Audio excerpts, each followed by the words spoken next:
안녕하세요. 빗달입니다. 오늘은 이제 신풍제약 편인데, 신풍제약을 분석하는 이유는, 첫 번째는 이제 신종 코로나로 이제 치료제로서 가능성이 있는가, 이 부분들하고, 만약에 이제 치료제의 가능성이 있다면, 필수적인 치료 효과하고, 부작용에 대한 판단이 필요하겠죠. 그 다음에 세 번째는, 만약에 이 자료를 처음에 봤다면, 아마 저는 무조건 올인을 했을 것입니다. 마지막에 언급을 하도록 하겠습니다. 시작하겠습니다. 우선 이제 어떤 회사인지, 이제 믿을만한 회사인지는 알아봐야 되겠죠. 내용도 모르고 이제 투자하시는 분들이 계시진 않겠죠. 그러니까 신풍제약은 한 58년 정도 역사를 갖고 있고, 항생제 분야 쪽에서 독보적인 위치를 갖고 있는 회사예요. 그러니까 페니실린계나 이제 세파계, 그 다음에 이제 퀴놀론계 정도, 뭐 자세한 얘기는 이제 자세히 모르실 분들이 많으실 거니까. 페니실린계 항생제가 가장 많이 쓰이는 걸로 알고 있어요. 어쨌든 모든 분들의 항생제가 쓰이죠.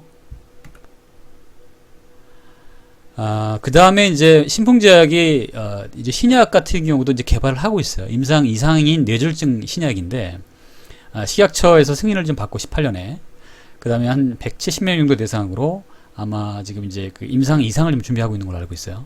그래서 이 부분들의 통계적인 유효성이 나온다면 이제 그분들에 대해서 이제 아마 신약 수출을 갖다가 할 생각이 있는 거죠. 그 다음에 시장 규모는 이제 굉장히 크죠. 이제 그 뇌졸중 같은 경우는 한 2조 한 3천억 정도. 그 다음에 이제 사실은 이제 지금 말라리아 치료제 때문에 피라맥스 때문에 굉장히 난리가 난 거죠. 사실은. 근데 신풍제약을 굉장히 조금 아무것도 없는 이제 바이오주라든가 이런 걸로 이제 판단하시는 분들이 계실 것 같아서 제가 좀 비교를 해봤어요. 제가 초창기 영상이 이제 부강약품이었고, 지금 땅을 치고 후회하는 이제 분들인데, 부강약품 편에서 제가 신풍제약이 더 좋은 회사일 수도 있다라고 얘기를 드렸었거든요. 이게 어떤 분들이냐면 잘 보시죠. 부강약품은 지금 코스피 200 종목이고요. 신풍제약은 코스피 종목입니다.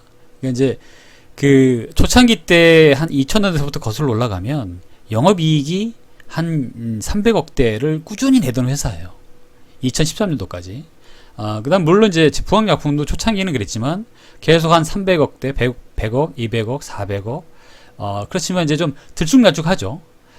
당기순이익도 이제 비슷비슷하고. 그 다음에 이제 안정적인 부분들로 따지게 되면 신풍제약이 훨씬 더 안정적인 어떤 매출을 가져갔었죠. 다만 이제 최근에 한 3, 4년 정도 좀 어려워졌었고.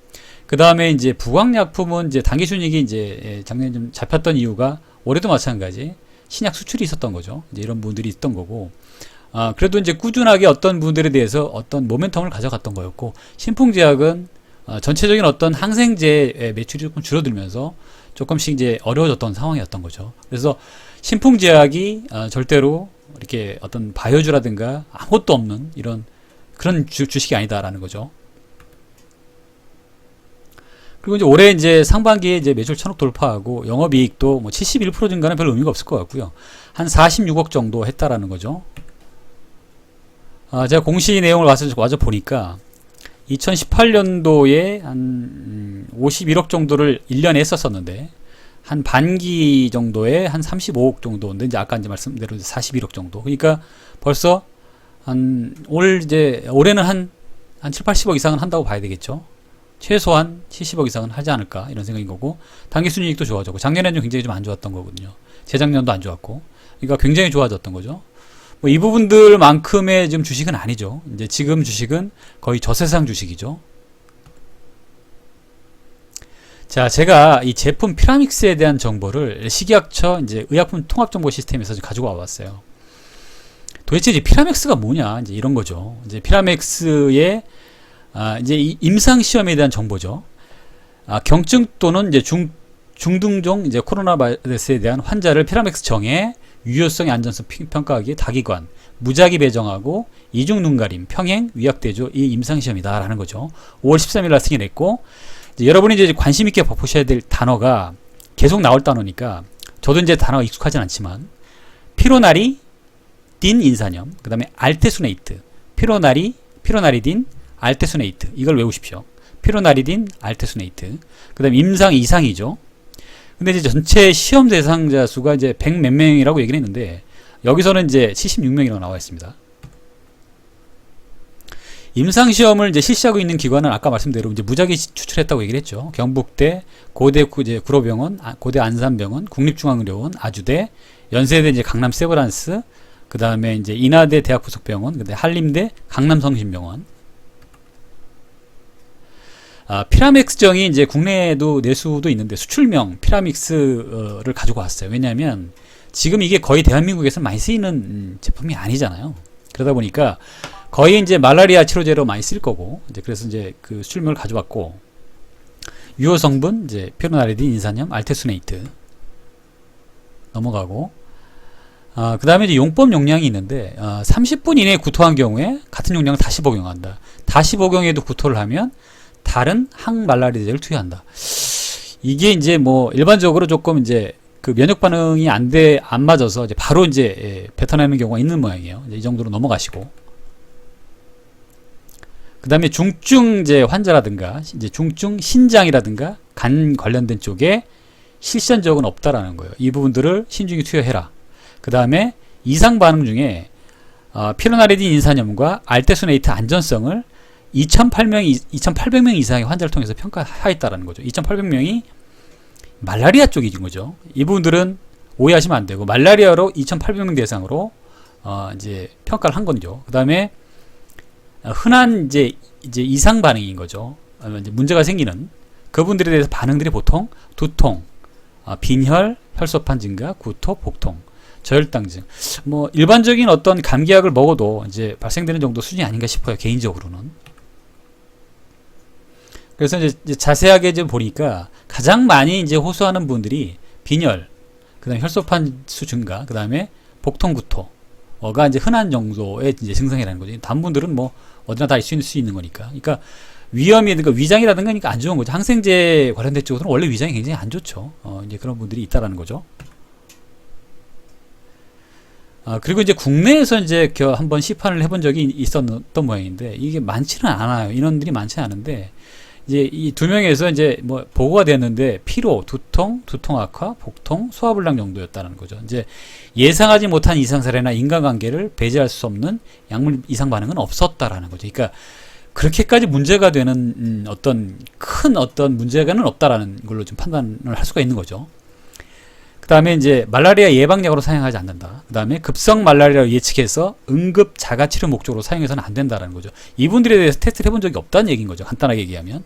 그 다음에 뇌성 말라리아나 뭐 다양한 일으켜서 심각한 합병증을 동반한 말라리아 치료에 대해서 평가된 적이 없다.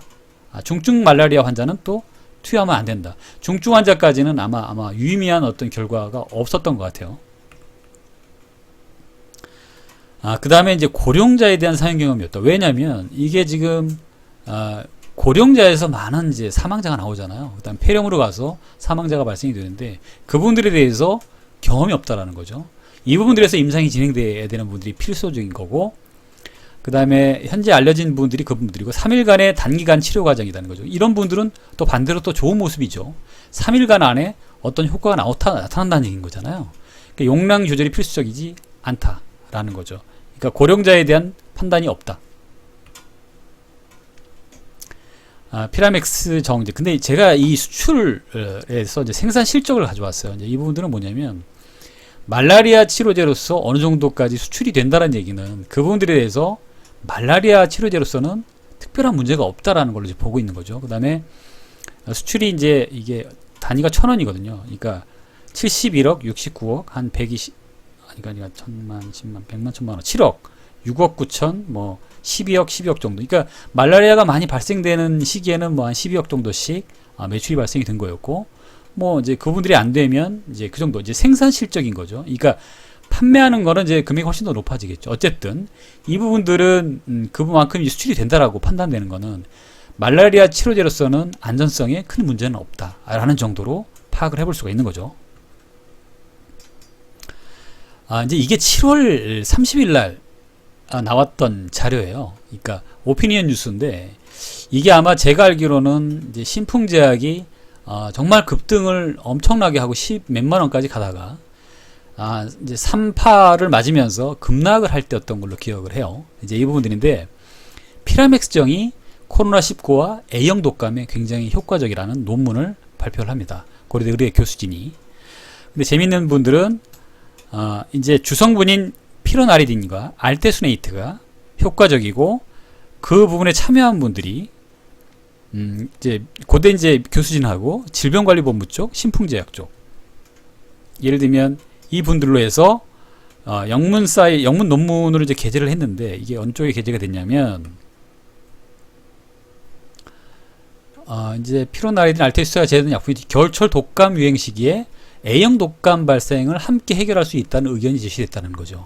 이게 피로나리딘과 알테수나이트가 결합이 되면 여러 바이러스의 항생제 역할이 가능하다는 점이 이미 알려졌다라는 거죠. 근데 이 부분들을 본인들이 해봐서 검증해서 효과가 있다라는 것을 논문에 게재를 한 거죠.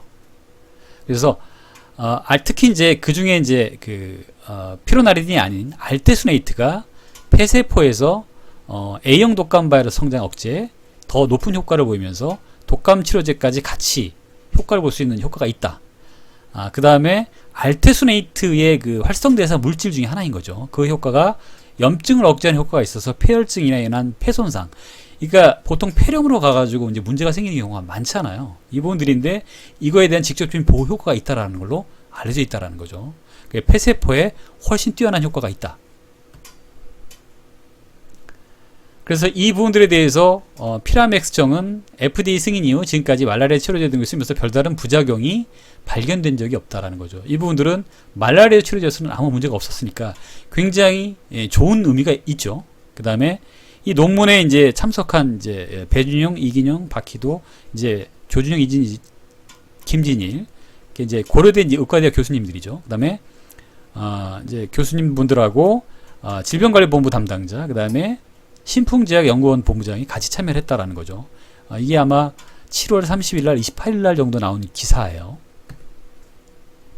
그럼 이제 이걸 어디다 실었냐면 이제 바이오 아카이브라는 이제 그 논문 사이트예요. 근데 생명공학 논문 사전 게재 사이트죠. 그러니까 이분들은 공신력 있는 기관은 아닌 걸로 제가 판단을 했어요. 왜냐하면 이걸 이제 찾아보니까 바이오 아카이브가 생명공학 논문을 미리 이제 사전에 게재하는 사이트인 거죠. 이분들 가지고 뭐 추가적으로 의미 있는 분들이 판단되면 이제 공신력이 있는 기관에 게재가 되겠죠. 어쨌든 이 바이오 아카이브에 이러이러한 내용으로 찾아보시면 내용이 나와 있습니다. 그거에 대한 내용을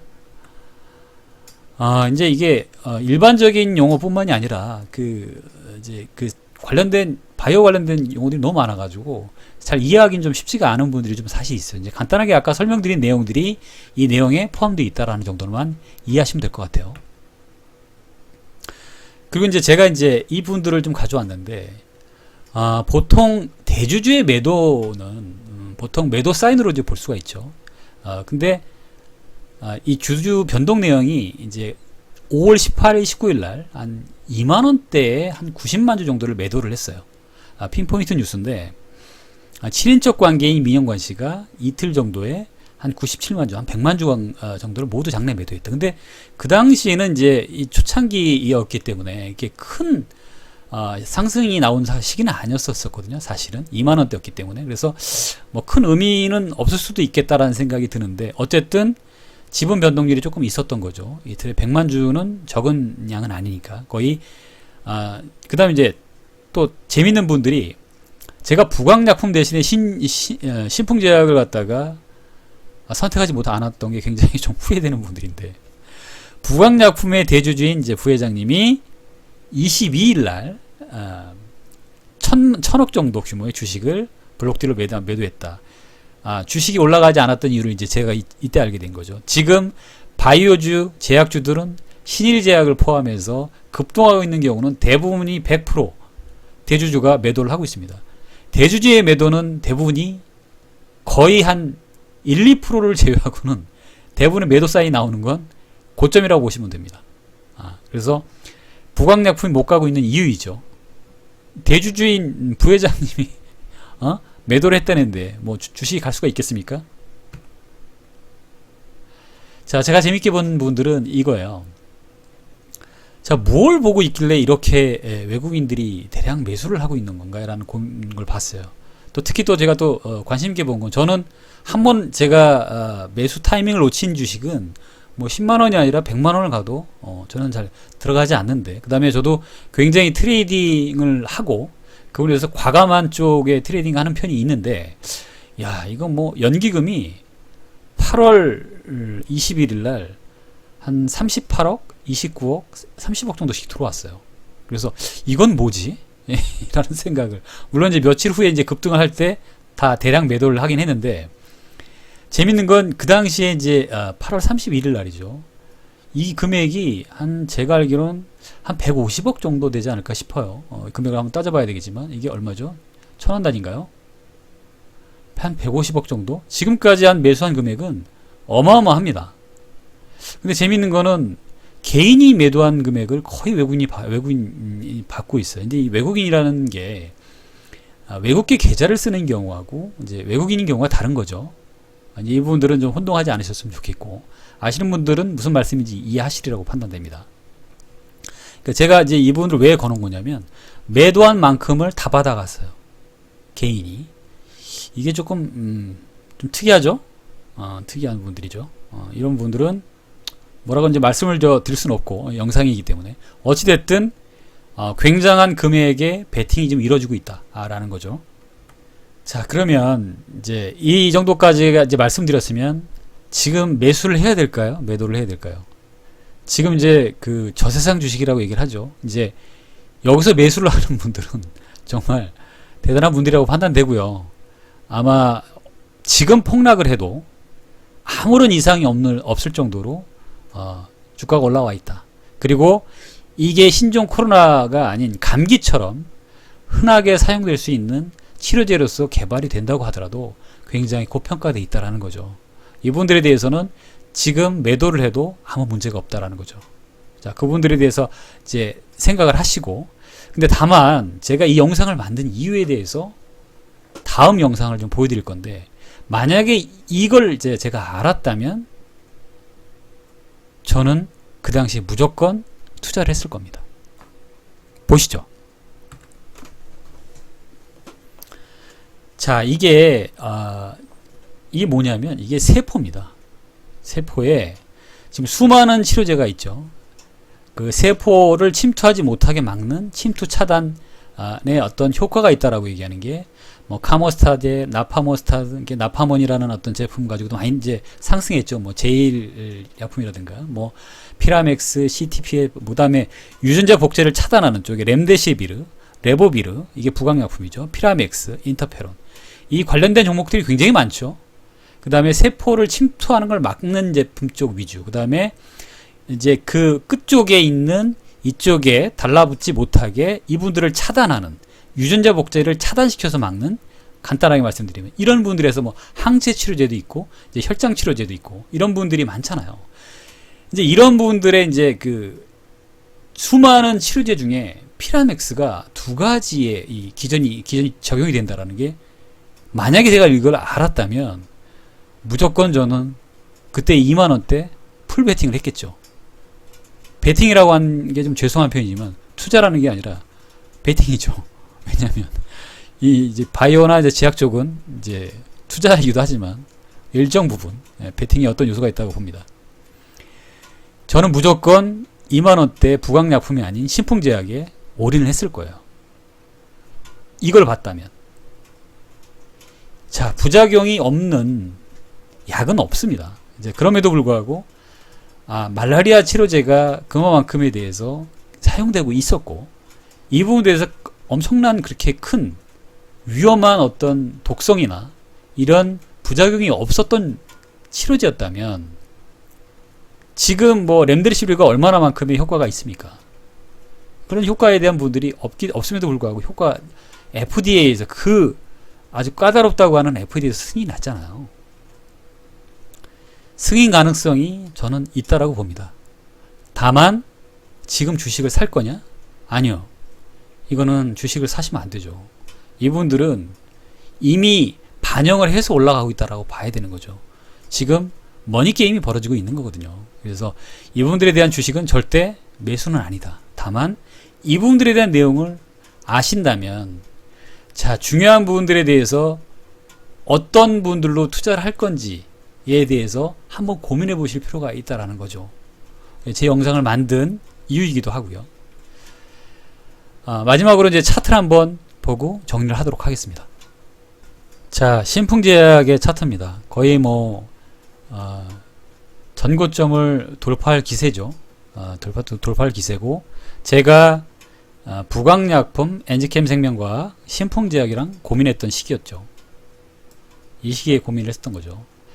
그때 저는 부강약품에 이제 베팅을 하고 투자를 해서 30에서 한 50% 정도의 수익을 거두긴 했지만, 만약에 제가 아까 말씀드렸던 저 내용을 알았다면 당연히 신풍제약에 투자를 했겠죠. 그리고 신풍제약은 이후 그 다음에 그 매도를 했던 시기가 그 송암사라고 하는 게 이제 그 절이 아니고요. 송암사는 그 회사로 이제 주주 회사입니다. 그러니까 투자 회사인 거죠. 그러니까 무슨 어쨌든 주식회사이고, 송암사는 그 회사인 거죠.